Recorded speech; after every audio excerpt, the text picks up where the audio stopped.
Hello everyone, welcome to online class. Quantum mechanics series का ये है लेक्चर 1.4। इस सीरीज में हम प्रिपेयर कर रहे हैं गेट, जैम और नेट एग्जाम्स के लिए।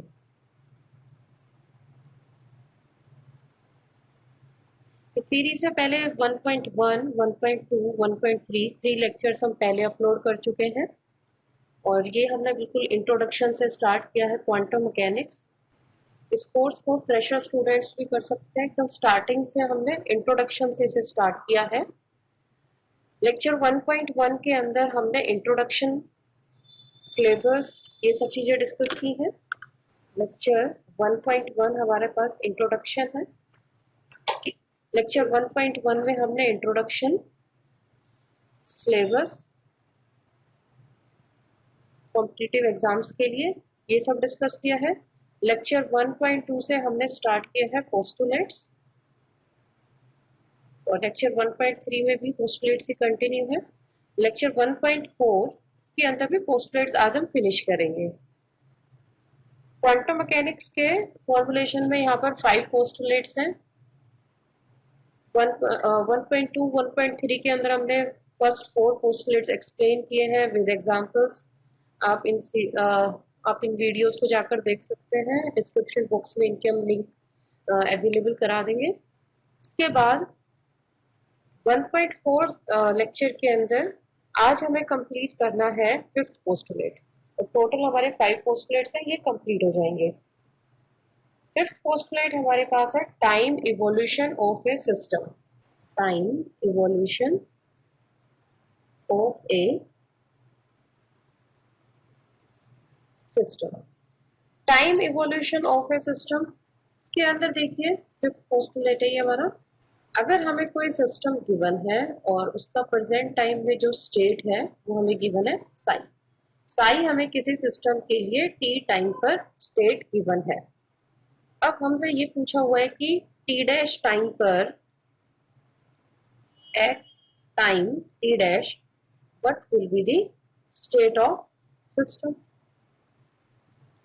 तो हमें यहाँ पर ये देखना है कि टाइम के साथ साथ सिस्टम की स्टेट में क्या चेंजेस आते हैं, किस तरीके से सिस्टम की स्टेट इवॉल्व होती है। इसे कैलकुलेट करने के लिए हम यहाँ पर श्रोडिंगर इक्वेशन की हेल्प ले सकते हैं। देखिए श्रोडिंगर इक्वेशन, हैमिल्टोनियन ऑपरेटर को अगर हम किसी स्टेट साई टी पर ऑपरेट करते हैं, एच हमारे पास यहाँ पर है हैमिल्टोनियन ऑपरेटर, इसे हमने ऑपरेट किया है साई स्टेट पर जो हमें टी टाइम पर गिवन है।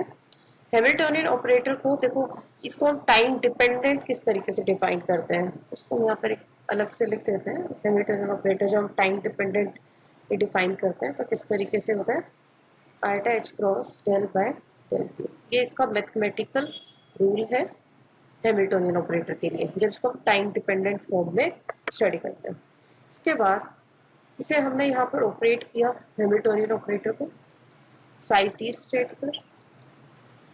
हैमिल्टोनियन ऑपरेटर हमारे पास किस चीज का मेजरमेंट देता है, अगर हम किसी भी स्टेट पर हैमिल्टोनियन ऑपरेट करते हैं तो ये हमें उस स्टेट का एनर्जी का मेजरमेंट देता है। सेम यहाँ पर हम लिख सकते हैं, इसको हम इक्वेशन 1 की तरह ले सकते हैं। हैमिल्टोनियन ऑपरेटर को हमने ऑपरेट किया साई टी पर, ये ऑपरेटर की एनर्जी मेजर करेगा। फिर हमारे पास आ गया psi t iota h cross del psi t by del t. इसके बाद इसको सिंपल इक्वेशन है, यहाँ पर हम साई टी की वैल्यू कैलकुलेट कर सकते हैं। इसके लिए हमारे पास ये डिफरेंशियल इक्वेशन आ जाएगी, इसको सॉल्व कर लेंगे हम। तो किस तरीके से वेरिएबल सेपरेशन करते हैं एक बार, उसके बाद इसका आगे फर्दर सॉल्यूशन करेंगे। ई बाय आयटा एच क्रॉस, इसको यहाँ पर ले सकते हैं डी टी। यहाँ पर first order differential equation form हो गई है, इसको वेरिएबल सेपरेशन के हेल्प से हम सॉल्व कर रहे हैं। दोनों तरफ हम इंटीग्रेशन कर सकते हैं, e by iota h cross t. Constant यहाँ पर इंट्रोड्यूस कर देते हैं, इधर हमारे पास होगा एल एन साई।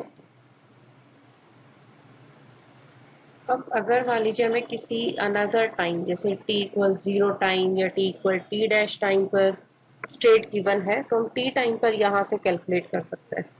अगर मान लीजिए इनिशियल टाइम मैंने ले लिया t इक्वल 0 और मुझे ये गिवन है t इक्वल 0 पर जो सिस्टम की स्टेट थी वो हमारे पास थी साइन नॉट, या इस तरीके से भी लिख सकते हैं कहीं कहीं नोटेशन में साई 0 ये टाइम की वैल्यू बताता है, टी डैश है या कोई अदर टाइम है या 0 टाइम है। ठीक है, ई बाय आई अटैच क्रॉस टी। अब ये सारी वैल्यूज अगर हम यहाँ पर रखते हैं ये वाला फैक्टर हमारे पास पूरा 0 हो जाएगा, इधर हमारे पास होगा L N sign not, C constant की वैल्यू हमारे पास एल एन साइन नॉट आ जाएगी, इसको हम यहाँ पर पुट कर सकते हैं ई बाय आई अटैच cross T L N Sai T minus L N sign not Sai T divided by psi naught E bye attach cross T. अब इसके बाद हमें कैलकुलेट करना था टी टाइम पर स्टेट क्या होगी, इसको हम सॉल्व कर सकते हैं। एल एन को इधर हम एक्सपोनेंशियल की फॉर्म में कन्वर्ट कर सकते हैं, psi t by psi naught exponential हो जाएगा ई टी बाय आई अटैच क्रॉस। तो फाइनली देखिए हमारे पास क्या आ गया इधर, psi naught e to the power e t by eta square. Eta का हम यहाँ पर रेशनलाइजेशन कर सकते हैं, तो फाइनली हमें जो यहाँ पर मिलेगा minus E T by H cross, ये हमारे पास हो गया स्टेट एट टाइम टी। ठीक है, स्टेट एट टाइम टी, किसी सिस्टम का स्टेट हम टी टाइम पर किस तरीके से कैलकुलेट कर पा रहे हैं, 0 टाइम पर जो स्टेट हमें गिवन है इसके बाद यहाँ पर उसके साथ एक फैक्टर मल्टीप्लाई किया हुआ एक्सपोनेंशियल टर्म है। ये एक्सपोनेंशियल फैक्टर की देखिए पावर्स में क्या क्या हमारे पास है, ये तो कांस्टेंट हो गया एच क्रॉस, टी हमारे पास वो टाइम हो गया जब हम ये स्टेट कैलकुलेट करना चाहते हैं, ई हमारे पास क्या है इस साई स्टेट के कॉरस्पॉन्डिंग एनर्जी, यहाँ पर हम लिख सकते हैं एनर्जी ऑफ स्टेट साई। इसके लिए हम एक एग्जांपल कर सकते हैं, यहाँ पर कंसिडर ए सिस्टम, एक सिस्टम यहाँ पर हमने कंसिडर किया है हैविंग एनर्जी आइगन वैल्यूज। इस सिस्टम की एनर्जी आइगन वैल्यूज हैं, nth स्टेट के लिए हम यहाँ पर डिफाइन कर रहे हैं, nth स्टेट की जो एनर्जी है वो है n times epsilon naught, where n is 1 2 3 corresponding to wave function या energy eigen states corresponding energy eigen states phi 1 phi 2 phi 3। तो हमने यहाँ पर एक सिस्टम लिया है जिसकी एनर्जी आइगन वैल्यूज हमने इस तरीके से डिफाइन कर दी है, ई एन nth स्टेट की एनर्जी है ये n टाइम्स एप्सिलॉन नॉट, और ये जो एनर्जी आइगन वैल्यूज हैं इनके कॉरस्पॉन्डिंग जो आइगन स्टेट्स या वेव फंक्शन है वो हमारे पास है phi 1 phi 2 phi 3। इसको हम ऐसे भी समझ सकते हैं, phi 1 स्टेट के कॉरस्पॉन्डिंग जो एनर्जी होगी यहाँ पर n इक्वल 1 है तो इसके लिए जो एनर्जी आइगन वैल्यू कितनी हो जाएगी, यहाँ पर हम एनर्जी लिखते हैं 1 time of epsilon not. phi 2 के लिए यही आंसर 2 एप्सिलॉन नॉट होगा, phi 3 के लिए यही आंसर 3 एप्सिलॉन नॉट होगा। सो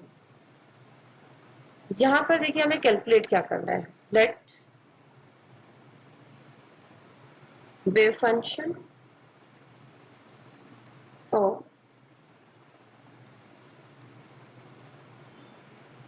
of a particle in given system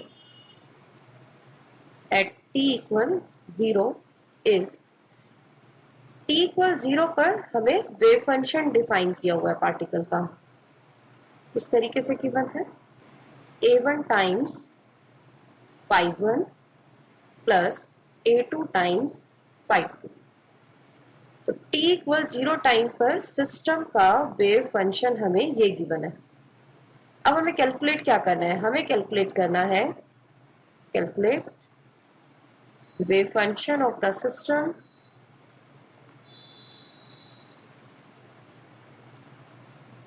eight time t।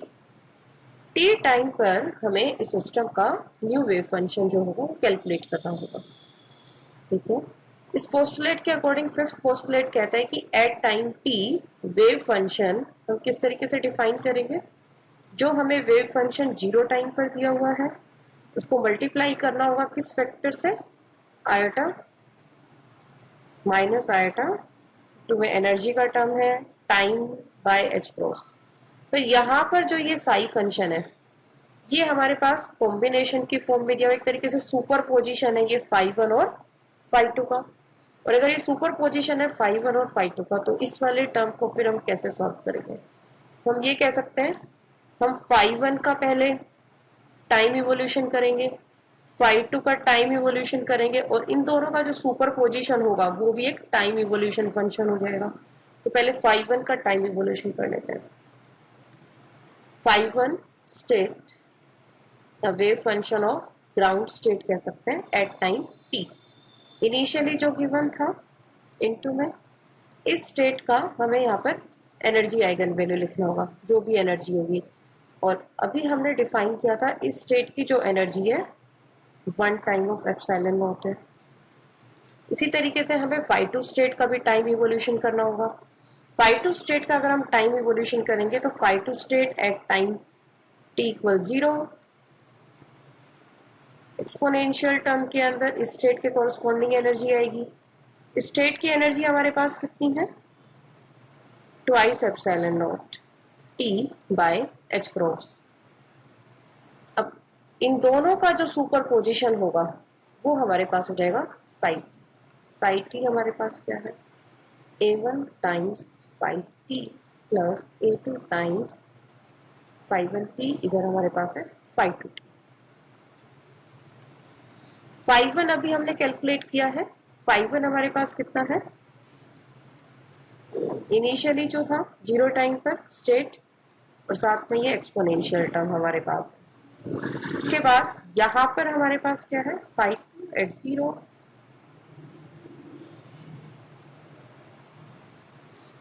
ये हमने यहाँ पर टाइम इवोल्यूशन किया है साई स्टेट का। इसी से रिलेटेड इसी के साथ एक दो इसके अंदर कॉन्सेप्ट्स और भी डाल दिए जाए तो इस तरीके का प्रॉब्लम फिर हमारे एग्जाम में आता है। टाइम इवोल्यूशन सिंपल 1 स्टेप हो गया। एग्जाम में देखिए जो प्रॉब्लम पूछा जाएगा उसके अंदर देखिए क्या रहता है, 2 स्टेप इन्वॉल्व हो जाते हैं। इस तरीके का प्रॉब्लम बहुत बार नेट पे पूछा गया है कि वो टाइम बताएं जिस टाइम पर जो न्यू स्टेट है वो ओल्ड स्टेट के ऑर्थोगोनल होगी। तो हमें क्या करना होता है, ओल्ड स्टेट न्यू स्टेट का इस तरीके से टाइम इवोल्यूशन करते हैं हम और फिर इनके लिए ऑर्थोगोनैलिटी वाली कंडीशन चेक करते हैं। तो इस तरीके के प्रॉब्लम्स एग्जाम में आते हैं जिसके अंदर टाइम इवोल्यूशन का कॉन्सेप्ट का यूज किया जाएगा।